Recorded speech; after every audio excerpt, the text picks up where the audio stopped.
Speaking of showing up for us whenever we need it, ladies and gentlemen, friend of the program, a man who's not scared to be a fan of your team, especially if he can benefit from it. PK Subban. Yeah, PK! What's up, gents? What's going on, boys? What's the hat? Who we repping today? I got this. I went to St. Bart's for the first time this year. I got this hat down in St. Bart's. So has nothing to do with any sports teams, but it's a nice hat. Yeah, definitely trying to get some free resort stays down in St. Bart's. Well, hey.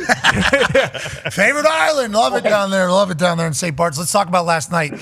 Panthers get back in a big way. 6-1, fights to end it. What are your thoughts on that game? Is that water finding its level?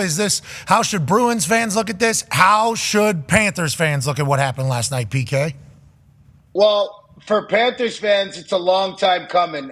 We haven't seen the Florida Panthers get back to this style of play. We've seen kind of spurts of it and bits and pieces of it throughout a game, but to see them kind of turn it up a notch, obviously to go down 1-0 and then wake up, and then we see it all boil over at the end of the game. If you are a Florida Panthers fan, this is the time to get really excited about the way your team's playing, because this is their game in a nutshell. It's hand-to-hand combat. It's man-on-man. This is not 2-on-1s. This is hand-to-hand combat in the corners, in front of the net. You know what it's going to be against the Florida Panthers. You're going to have to fight for every inch, and they had to do that. And then there was some fighting. I mean, the stars come out. Matthew Tkachuk, David Pastrnak, two willing combatants. And by the way, so the world knows this, they did not have to fight. They didn't have to do this. These are two guys that understand this is sportsmanship, gamesmanship, all of it. I mean, the game's over. Give David Pastrnak credit for hanging in there and doing it, and I'm sure Jim Montgomery loved it. But I think both fans need to be happy. This series is 1-1. It's going to be a hell of a series. Yeah, and look at this. You talk about Boston not having to do that. Tkachuk didn't have to. They're up 6-1. I mean, in the lead, and he's obviously star, and you could potentially get hurt. Yeah, right. You potentially get hurt fighting out there, obviously, whenever you're getting after it. It's like stars fighting is beautiful. I love it. And then Marchand gets involved. You're talking about like all the big – Patty Maroon gets sent off the ice for something he said. I don't know what he said, but something was coming, and the ref said, we need to get him out of here. But I like that all the way through. Even in a blowout, there's some testiness. And this is only game 2, PK. We still got games left now, especially up in Boston. It's only going to get chippier, right? That's what we're expecting? Well, it's not hard to elevate the hate when you're playing against the Bruins. You know, I did it fairly easily, and I'm pretty sure every player that's ever played against the Bruins can do it fairly easily. For whatever reason, when you're playing Boston, it's easy to get that hate up. But we haven't seen Florida get this much hate in their game since last year in the playoffs. We needed it. And you know Paul Maurice loves it, but this is their style. This is their identity. They're going to get in your kitchen. They're going to beat you on the scoreboard, beat you in the corners. And, you know, for David Pastrnak, he's got to be willing to get his nose dirty like this, but he's the best player on the ice as far as skill goes. He's still got to play the game. Like, the Boston Bruins need him to be playing his best hockey right now, not fighting Matthew Tkachuk. But I will say this. Anybody who looks at that situation in a negative way doesn't understand playoff hockey. If you are a Boston Bruins fan, if you are a player in that locker room, you are so happy to look at David Pastrnak and go to war with that guy that he was willing to do that. And Matthew Tkachuk, hats off to him. The guy's a gamer. We know what he brings. But even him acknowledging David Pastrnak for stepping up was pretty awesome to see. So, all-time great playoff hockey last night. Yeah, we love it. Thank you. Thank you. And a blowout, making it entertaining, which is what hockey can do. Some other sports in a blowout, you can't make it entertaining. Exactly. Hockey can. The Stars came out. We appreciate that. Now, all of us, not all of us, I guess, because Gumpy actually doesn't sleep. We all fell asleep 4-1. Yeah. 3 minutes left in that second game. Culver and Edmonton, it's 4-1. And that game's over, we all seemingly think, especially with the potential home ice, cook, dead, and everything cooking going on there. And then there's a massive comeback in that third period that we all fell asleep through on the eastern part of the United States of America. We woke up in absolute shock here. Edmonton, I guess, has not beaten Vancouver all season, is what Gumpy said. They have their number. What are our thoughts on the series now? And did you stay up for this and watch this live? This had to be electrifying if we were up for this. So I blinked and it was 5-4. It was crazy. What a game last night in Vancouver. And Vancouver deserves this. Let's, I said I wanted Edmonton and McKinnon in the final, which I do. That's what I want. But how can you not like Vancouver Canucks? From Rick Tocchet to the coach, who probably should win, Coach of the Year this year, if not for what he's done in Vancouver since they've been there. He's continued to get the most out of these players, game in and game out. They lose their number one goaltender, no big deal. They lose their second goaltender, no big deal. Banged up, injuries, they find ways to win. And coming out of that Nashville series was not easy. Now they're playing against Connor McDavid, best player in the world right now. They go up 4-1 and find themselves up 5-4 with a minute left to go in the game. Just a tremendous comeback. And it's not surprising. Vancouver's one of those teams that's got a lot of offensive weapons. They can score goals. So it's going to be about them playing 5-on-5 and managing McDavid and Draisaitl and Hyman.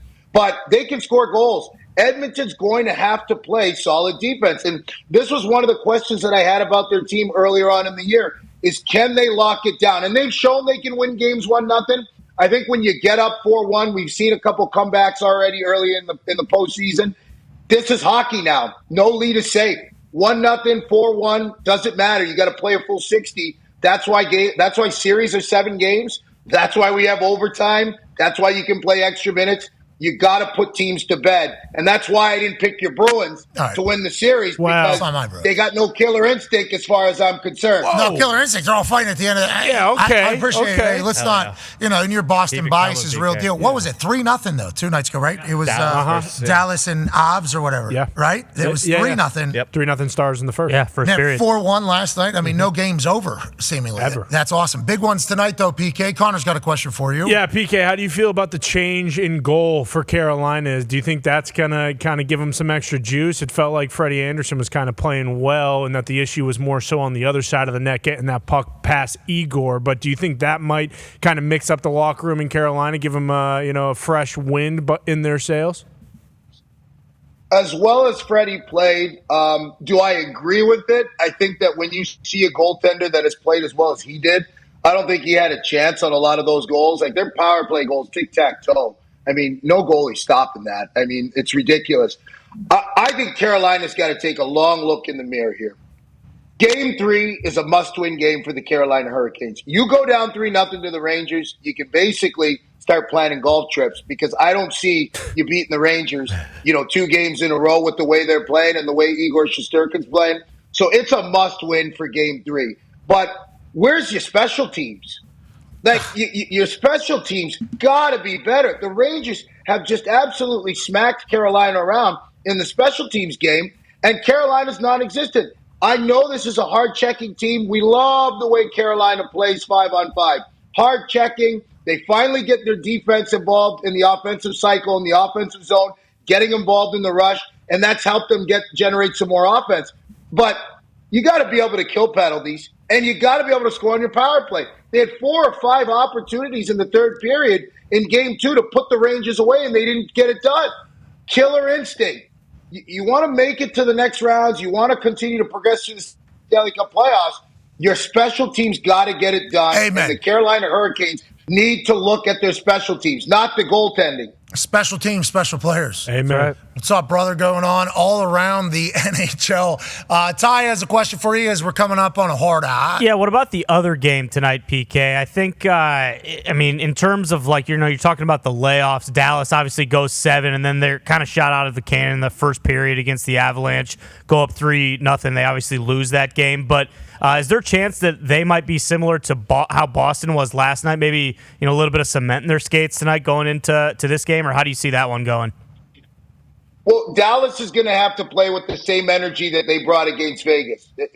We're still waiting to see if they can sustain that, because I'll tell you this, in recent history, whenever you've played a top team earlier on in the playoffs, and I know this, I've been in that situation, sometimes winning that first or second round is almost like winning your Stanley Cup. You go up against the Stanley Cup champions and you beat them in 7 games, and here you are in the second round now, and you're like, oh my God, we got past the team that won the Cup last year. So they got to stay in the moment and bring that same energy that they brought against Vegas. If they do that, this is going to be a hell of a series. If they don't, if they're young players, Wyatt Johnson, Stan Coven, all these guys, if they don't contribute the way they did in the first round, Dallas going to have a tough time against Colorado because Colorado's top players, Makar, McKinnon, all you can do is contain those guys. You ain't shutting them down. So I'm just telling you, the way those guys are playing right now, I don't see Dallas shutting them down. They're too explosive. You see them take over games. You got to contain them,